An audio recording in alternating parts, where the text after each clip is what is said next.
West Bengal state council for school গেমসের পরিচালনায় ৬৮তম রাজ্য ভলিবল অনূর্ধ্ব ১৭ বালিকা বিভাগে চ্যাম্পিয়ন কোচবিহার জেলা দল।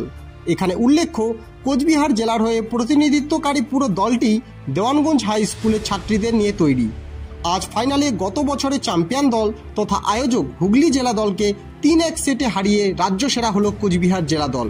কোচবিহার জেলা দল প্রথম দুটি সেট ২৫-২৩ এবং ২৫-১৯ পয়েন্টে জিতলেও ২২-২৫ পয়েন্টে তৃতীয় সেটটি হেরে যায়। কিন্তু চতুর্থ সেটে তারা আবার কামব্যাক করে এবং ২৫-১৮ পয়েন্টে হুগলি জেলা দলকে হারিয়ে চ্যাম্পিয়ন হয়। রাজ্য দলের জন্য প্রাথমিক ট্রায়ালে দেওয়ানগঞ্জ হাই স্কুলের ৬ জন প্লেয়ার জায়গা করে নিয়েছে। এরা হলো তনুশ্রী রায়, মল্লিকা রায়, পূজা রায়, শিউলি রায় সরকার, জয়া রায় এবং আরেক তনুশ্রী রায়। টিমের কোচ ও ম্যানেজার যথাক্রমে তাপস রায় ও ধ্রুবদেব অধিকারী জানান, প্রথমবার অংশগ্রহণ করে চ্যাম্পিয়ন হয়ে ভীষণ ভালো লাগছে। আপনারা দেখছেন নর্থ বেঙ্গল সমাচার, উত্তরের বার্তা, সত্যের পথে।